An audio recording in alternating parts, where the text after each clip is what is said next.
একটা second hand bike কিনতে গিয়ে আপনারা কি কি বিপদে পড়তে পারেন বা আপনাদের সাথে কি ধরনের স্ক্যাম হতে পারে, আজকের ভিডিওটা দেখলে আপনারা বুঝতে পারবেন যে একটা সেকেন্ড হ্যান্ড বাইক কিনতে গেলে কত ধরনের সমস্যায় আপনারা পড়তে পারেন। সো চলেন শুরু করি আমাদের আজকের ভিডিও। আর ওয়েট, যারা এখনো সাবস্ক্রাইব করেন নাই প্লিজ সাবস্ক্রাইব করে রাখেন, তা না হলে কিন্তু নেক্সটের ভিডিও আপনি দেখতে পারবেন না, আপনার কাছে নোটিফিকেশন যাবে না। আর ভিডিও লাস্টে খুবই ইম্পর্টেন্ট একটা জিনিস আজকে আপনাদের জানাই দিব, যেটা এর আগে আমি কোনোদিনই কাউকে বলি নাই। সো চলেন শুরু করি আমাদের আজকের ভিডিও। সেকেন্ড হ্যান্ড বাইক যারা কিনতে চায় আসলে তাদের বাজেট কিন্তু একটু কম থাকে। সো সর্বপ্রথমে তারা যেই বিপদটায় পড়ে বা যেই স্ক্যামের শিকার হয় সেটা হচ্ছে বর্ডার ক্রস বাইক। ভাই ইদানিং দেখবেন ফেসবুকে প্রচুর পরিমাণ অ্যাড আসে, প্রচুর পরিমাণ পেজ বের হয়েছে যারা 3 লাখ টাকার R15 দিচ্ছে 60,000 টাকায়, যারা 2.5 লাখ টাকার জিক্সার বাইক দিচ্ছে মাত্র 50,000 টাকায়। সো অনেক মানুষই আসলে এই ফাঁদে পা দেয়, অনেকেই লোভ করে যে আসলে চিন্তা করে যে আমার কাছে অল্প টাকা আছে, দেখি না বাইকটা কিনতে পারে কিনা। সো তাদের যে স্ক্যামটা, তারা এইভাবে স্ক্যাম করে, তারা অনলাইনে অ্যাড দেয় যে 2,000 টাকা অ্যাডভান্স করতে হবে, 2,000 টাকা অ্যাডভান্স করার পরে আপনার বাইক আপনি হাতে পাবেন। বাট এই অ্যাডভান্সটা করছেন তো আপনি মরছেন। কারণ তারা কি করে, 2,000 টাকা যে অ্যাডভান্স করে 2 দিন পর তারে আবার ফোন দিবে, ফোন দিয়ে বলবে যে ভাই আপনার বাইক বর্ডারে চলে আসছে, বর্ডার থেকে ছুটাইতে হবে, আরো 5,000 টাকা দেন, আপনি দিয়ে দিবেন। তার 2 দিন পরে তারা আবার ফোন দিবে, ভাই আপনার বাইক তো কুরিয়ারে রেডি করে দিচ্ছি, কুরিয়ারের জন্য 5,000 টাকা দিতে হবে, আরো 5,000 টাকা গেল। তার 2 দিন পর আপনাকে আবার ফোন দিবে যে ভাই আপনার বাইক আপনার এলাকায় চলে আসছে, আপনি 10,000 টাকা দেন, নালে কিন্তু আপনার বাইক পাবেন না। তো আপনি যখন চিন্তা করবেন যে এত টাকা দিছি আর 10,000 টাকা দেই, বাইকটা হয়তো এলাকায় চলে আসছে, কিন্তু এই টাকাগুলি সবকিছুই আপনি ধরা খাবেন। এই কয়েকদিন আগে একটা নিউজ দেখলাম, এটা মনে হয় যশোরের দিকে, যে এইরকম একটা চক্ররে পুলিশ ধরছে, তারা এইরকম ভাবে প্রায় 1.5 থেকে 2 কোটি টাকা মানুষের হাতায় নিছে, এই 5-10 হাজার করে। তখন এই প্রতারক চক্র আবার যারা বুকিং দিল তাদেরকে বলে আপনার বাইকটা পোর্টে চলে আসছে বা আপনাদের জেলায় চলে আসছে, এখন আরো কিছু টাকা দিতে হবে। আপনি চিন্তা করবেন যে ভাই আমার মাত্র 10,000 গেছে বা 5,000 গেছে, কিন্তু ভাই লাখ লাখ মানুষ কোটি কোটি টাকা হারাইতেছে এই বাইক কেনার একটা স্ক্যাম দিয়া।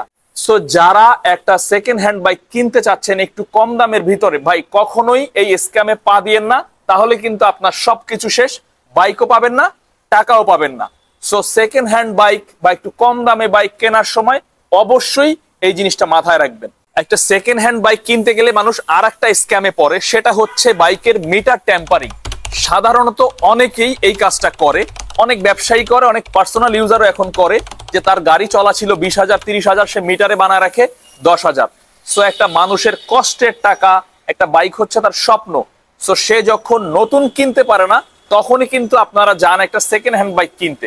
বাট আপনাদের সাথে এই প্রতারণাটা করে অনেকেই, যে তারা 30-40 হাজার চলা একটা গাড়ি মিটার ট্যাম্পারিং কইরা, মিটার কমায়া বানায় রাখে 10,000 বা 12,000। আপনি গেলে বলবে যে ভাই এই মালিক ছিল বিদেশে, এই মালিক ব্যাংকে চাকরি করতো, শুধু গেছে আর আইছে, এই গাড়ি চলেই নাই। ভাই এইরকম গাড়ি কোনো দিন কিনবেন না, কারণ এই গাড়ির মজা আর একজন লুইটা আপনারা রাইখা দিয়েছে শুধু প্যাকেট। সো মিটার ট্যাম্পারিং করা বাইক কখনোই আপনার কেনা উচিত না, যদি বুঝতে পারেন। আর যদি না বুঝেন তাহলে কি করবেন, যারা বোঝে, যারা মানে বাইক সম্পর্কে ভালো কিছু বোঝে, বাইকের আউটলুক দেখলেই বোঝা যায় যে এই বাইকের অবস্থা কি, সো তাদের নিয়ে সবসময় একটা ভালো বাইক কিনবেন, কারণ একটা বাইক একজন মানুষের অনেক শখের জিনিস। সেকেন্ড হ্যান্ড বাইক কিনবেন ভালো কথা, বাট কখনোই 2-1টা পেপার সারা বাইক কিনবেন না, কারণ এটা চোরাই বাইক। তো অনেকেই আসলে লোভে পইরা কম দামে এই বাইকগুলা কেনে। কিভাবে কেনে, এই অমুক ভাই আইসা বলছে যে ভাই আমার কাছে একটা বাইক আছে 3 লাখ টাকার বাইক, আপনি 1 লাখ টাকা দেন, আপনার আমি বাইকটা দিয়ে দিতেছি। তো দেখা যায় কি হয়েছে, পেপারস নাই, একটা পেপারস নাই। বাইকের কিন্তু সাধারণত 2টা পেপারস থাকে, একটা হচ্ছে রেজিস্ট্রেশন পেপার আর একটা ট্যাক্স টোকেন। সো বাইক কেনার সময় সবসময় এই 2টা পেপার মিলায় দেখবেন, সবকিছু চেক করে দেখবেন। সো অনেকেই কি করে আইসা বলে যে ভাই আমার ভাই গেছে বিদেশে, বা আমার ভাই দেশে, বা আমার ভাই মইরা গেছে, আমার চাচা মইরা গেছে, তার একটা বাইক আছে, একটা পেপারস নাই, আপনার আমি পেপারসটা পরে দিব, আপনি গাড়িটা নেন। 1 লাখ টাকায় পাইয়া আপনি লোভে পইরা বাইকটা কিনা ফালাইলেন, 2 দিন পরে ঠিকই দেখবেন আপনার নামে অটো মামলা হয়ে গেছে, আপনি যে কোনো জায়গায় ধরা খাবেন, অথবা আপনার বাসায় পুলিশ চলে আসছে। সো অতি লোভ করা যাবে না, কারণ অনেকেই আসলে সেকেন্ড হ্যান্ড বাইক কেনার ক্ষেত্রে একটু লোভ করে, চিন্তা করে যে আমি অল্প ঘুরে বেশি মিষ্টি করব। এটা আসলে সম্ভব না। সেকেন্ড হ্যান্ড বাইক কিনবেন সব সময় ভালো জায়গা থেকে দেখে শুনে, 10টা বাইক দেখা একটা কিনবেন। কখনোই এইরকম মানে চোরাই বাইক কিনবেন না, তাহলে কিন্তু আপনার জীবন শেষ। সেকেন্ড হ্যান্ড বাইক যারা বিক্রি করে তারা অনেক সময় আরেকটা স্ক্যাম করে। সেটা কি করে? বাইকের কালার চেঞ্জ করে ফেলে। বাইক দেখা যায় মাইর খাইছে বা বাইক কইরা গেছিল, অনেকেই আসলে এই বাইক কম দামে কিনা বাইক কালার কইরা আবার আপনাদের কাছে বিক্রি করে। সো কালার চেঞ্জ করলে অনেক সময় কিন্তু এটা বোঝা যায় বা অনেকে এটা বুঝতে পারে না। সো আপনাদের বোঝার জন্য আমি দু একটা জিনিস বলে দেই, যদি আপনারা বুঝতে পারেন। সর্বপ্রথম দেখেন, এই যে এই বাইকের যে কালারের শেডটা, কালার যেটা চিকচিক করে, সো আপনি যখন মার্কেট থেকে বাইক কিনতে যাবেন, যদি বাইকের কালার চেঞ্জ করা থাকে, কখনোই এই শেড আসবে না। কালারটা একবারে মানে মসৃণ হবে না। সো বাংলাদেশে যতই কালার করতে যাক না কেন, অরিজিনাল কোম্পানির কালার কেউই করতে পারবে না। ডুপ্লিকেট কালার খুব ভালোভাবে নিখুঁতভাবে যদি আপনি দেখেন, আপনি বুঝতে পারবেন। সো এটাও কিন্তু আলটিমেটলি একটা স্ক্যাম। আপনার কষ্টের টাকা দিয়ে আপনি একটা বাইক কিনবেন, কেন একটা মানে পরা বাইক বা অ্যাক্সিডেন্ট করা বাইক বা কালার চেঞ্জ করা বাইক আপনি কিনবেন? আর একটা জিনিস খেয়াল করবেন, সেটা হচ্ছে অনেক কোম্পানি আছে বা অনেকেই আছে, তারা কি করে, তাদের মার্কেটে যেই বাইকটা বেশি ভালো চলে, তারা অন্য কালারের বাইকগুলা সেই কালার করে রাখে। এটা আপনারা বেশিরভাগ বুঝতে পারবেন এই রিম দেখে। এই রিমে অনেক সময় দেখবেন কিছু কিছু কোম্পানির বাইকের কালো রিম থাকে, সেটা দুদিন পর লাল হয়ে যায়, সেটা দুদিন পর সবুজ হয়ে যায়।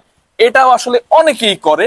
সো এই জিনিসগুলা থেকে আপনারা একটু দূরে থাকবেন, কারণ কষ্টের টাকার জিনিস কখনোই আপনারা মানে ডুপ্লিকেট জিনিস কিনবেন না। সেকেন্ড হ্যান্ড বাইকের আর একটা বড় স্ক্যাম, মালিক বিদেশে বাইক বাংলাদেশে। এইটা কিনা যে ভাই কত পাবলিক কাঁদছে আমি বলি আপনারে। অনেক সময় দেখা যায় আপনি পার্সোনালি মার্কেট প্লেস থেকে বাইক কিনতে গেছেন, বাইক পছন্দ হয়েছে, সবকিছু ভালো, নর্মাল মার্কেটের থেকেও এই বাইকের দাম 20,000 টাকা কম, বাইক অনেক সুন্দর, বাট মালিক কই? মালিক বিদেশে। মালিক কবে আসবে? মালিক নেক্সট মাসে আসবে। আসলে আপনার নাম ট্রান্সফার করে দিব, অথবা অনলাইনে ভিডিও কলে নাম ট্রান্সফার করে দিবে, আপনি বাইক নিয়ে নিলেন। কিন্তু 2 দিন পর যখন আপনি বিআরটিএতে যাবেন, আপনি নাম ট্রান্সফার করতে পারবেন না, কারণ এটা খুবই সমস্যা করে এখন বর্তমানে। অনেক আগে হয়তো, এখন হয় না। সো যারাই যখন বাইক কিনবেন, মালিক বিদেশে বাইক কখনোই কিনবেন না। আপনি কিন্তু নাম ট্রান্সফার করতে পারবেন না। পরে ওই লোকের পিছনে পিছনে আপনার ঘুরতে হইব যে ভাই মালিক আইনা দেন, মালিক আইনা দেন। অনেকেই বলে যে ভাই ফর্মে সাইন করে থুয়ে গেছে, অনেকেই বলে যে ভাই আপনার টেনশন নাই, আমি নাম ট্রান্সফার করে দিব, আপনি বাইক নেন। আপনি কি করলেন? লোভে পইরা অন্য জায়গার থেকে 20,000 টাকা কম পাইয়া বাইকটা নিয়ে নিলেন, চিন্তা করলেন যে হইব। কিন্তু 2 দিন পর ভাই আপনার কান্না কেউ থামাইতে পারবো না, আপনার সারাদিন কানতে হইব, কারণ ওই বাইকের নাম ট্রান্সফার হবে না। সো কখনোই কষ্টের টাকা দিয়ে এইরকম বিপদে পড়বেন না। সবসময় ভালো জায়গা থেকে ভালো বাইক কিনবেন। সেকেন্ড হ্যান্ড বাইক কিনতে গিয়া এই পর্যন্ত কে কে ছিনতাইকারীর কবলে পড়ছেন ভাই? যদি কেউ পইরা থাকেন অবশ্যই কমেন্ট করে জানাবেন। বিষয়টা আপনাকে বলি, অনেক সময় দেখা যায় মার্কেট প্লেস বা বিভিন্ন মাধ্যমে তারা বাইকের অ্যাড দেয়। একটা মনে করেন জিক্সার এসএফ, এটা অ্যাড দিয়ে রাখছে 1.5 লাখ টাকা। আপনার তো দেখা মাথা নষ্ট, ভাই কই আসতে হবে? আপনার আসতে হবে মনে করেন সেই কুনিপাড়া, বা সেই মনে করেন আপনার মিরপুর 10-এর চিপায়। সো আপনি কি করলেন ভাই? ক্যাশ নিয়ে গেলেন না, আপনি কি করলেন যে ভাই আমি দেখতে আসতেছি। ওকে ফাইন, আপনি দেখতে গেছেন, তার মানে আপনিই হচ্ছেন তাদের শিকার। আপনারে কি করবে? যে কোনো এক চিপাই নিয়া ভাই উদমা খেলাইবো। উদমা খেলানোর পরে আপনি ক্যাশ নেন নাই, আপনার অনলাইনে পেমেন্ট আনাবে, আপনার বিকাশে টাকা আনাবে, আপনার নগদে টাকা আনাবে, আপনার ব্যাংকে টাকা আনায়া আপনার উড়া ধুরা মাইর দিব। বর্তমানে কিন্তু দেখতেছেন দেশের কি পরিস্থিতি। 2 দিন আগে দেখলাম 300 ফিটে একজন মানুষ হাইডা যেতেছে, গাড়ির মধ্যে ঢুকায়া উড়া ধুরা কেলাইছে, কেলায়া তার কাছ থেকে প্রায় 3 থেকে 4 লাখ টাকা নিছে। সো ভাই এই ভুল কখনোই করবেন না, যে যেই জিনিসের মার্কেট ভ্যালু 3 লাখ টাকা, সেই জিনিস আপনি 1 লাখ টাকায় কিনতে যাবেন আর আপনি ভালো মাল পাবেন, এরকম কিন্তু হয় না। অনেকেই আছে ভাই, অনেকেই আছে বোকার মতো কাজটা করে। তারা এই বাইক কিনতে যায় না, তারা দেখতে যায় যে ভাই দেখি বাইকটা কেমন। আপনারে বলবে আসেন আমার গ্যারেজে, দেখেন আমাদের বাইকগুলো। সো বাইক যখন আপনি দেখতে যাবেন, ওই গ্যারেজের যে কোনো এক রুমে নিয়ে আয়না ঘরের মতো বানায় আপনারে পিড়াইবো। আপনার কাছে যে টাকা আছে, আপনার পরিবারের কাছ থেকে উড়া ধুরা টাকা নিয়ে আপনারে কিন্তু ভাই মানে একবারে জীবন শেষ করে দিব। সো এই ফাঁদে কখনোই পা দিবেন না। যে 3 লাখ টাকার বাইক 1 লাখ টাকা মার্কেট প্লেস থেকে আমি একটু দেখতে যাই। আপনারা যারাই সেকেন্ড হ্যান্ড বাইক কিনবেন, আশা করি আজকের ভিডিওটা দেখে আপনারা অনেক কিছুই বুঝতে পারবেন যে একটা সেকেন্ড হ্যান্ড বাইক কিনতে গেলে আপনি কি কি বিপদে পড়তে পারেন বা আপনার সাথে কি কি স্ক্যাম হতে পারে। সো সব সময় চেষ্টা করবেন একটা ভালো জায়গা থেকে ভালো কাউকে সাথে নিয়ে একটা সেকেন্ড হ্যান্ড বাইক কেনার। সব সময় চেষ্টা করবেন আপনার আশেপাশে ভাই ব্রাদার যারা আছে, যারা বাইক সম্পর্কে ভালো বোঝে, তাদের নিয়ে একটা সেকেন্ড হ্যান্ড বাইক কিনতে যাবেন। কালার করা বাইক, মিটার ট্যাম্পারিং করা বাইক, এইসব বাইক কখনোই কিনবেন না। সব সময় চেষ্টা করবেন ভালো বাইক কেনার। আর আপনারা যদি তাও না পারেন, মানে তাও যদি আপনাদের ভাই ব্রাদার না থাকে বা আপনারা যদি তাও সেকেন্ড হ্যান্ড বাইক সম্পর্কে ভালো কিছু না বোঝেন, আপনারা চাইলে আমার এই ভিডিওটা দেখতে পারেন। এই ভিডিওটা দেখলে বুঝতে পারবেন যে আপনি সেকেন্ড হ্যান্ড বাইক কেনার সময় কি কি দেখা উচিত। এই ভিডিওটাতে কিন্তু আমি সবকিছু বলে দিয়েছি মোটামুটি যা দেখা উচিত।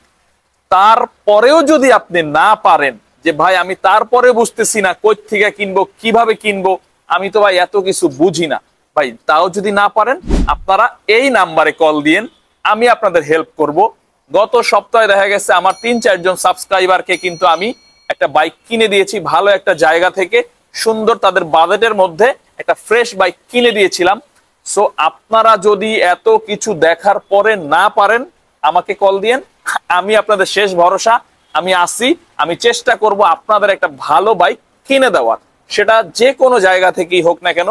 আমার বাসা যেহেতু রামপুরা, আর ঢাকা শহরের সব থেকে বড় মার্কেট কিন্তু রামপুরাতে। সো আমি পারি বা আমি লোক দিয়ে দেই বা আমি যে কাউকে দেই বা আমি রেফারেন্স দিয়ে দেই, আপনাদের একটা ভালো বাইক ম্যানেজ আমি করে দিব, আমি কথা দিলাম। সো আপনারা ভালো থাকবেন, আর যারা বাইক চালান সব সময় একটা হেলমেট পরে বাইক চালাবেন, সব সময় চেষ্টা করবেন সেফটি গার্ড ব্যবহার করতে, কারণ একটা বাইক অ্যাক্সিডেন্ট কিন্তু খুবই খারাপ, এতে প্রচুর পরিমাণ মানুষ মারা যাচ্ছে। সো ভালো থাকবেন, দেখা হবে নেক্সট কোনো ভিডিওতে। আর চ্যানেলটা সাবস্ক্রাইব করে রাখবেন, তা না হলে কিন্তু নেক্সট ভিডিও আপনি দেখতে পারবেন না। আল্লাহ হাফেজ।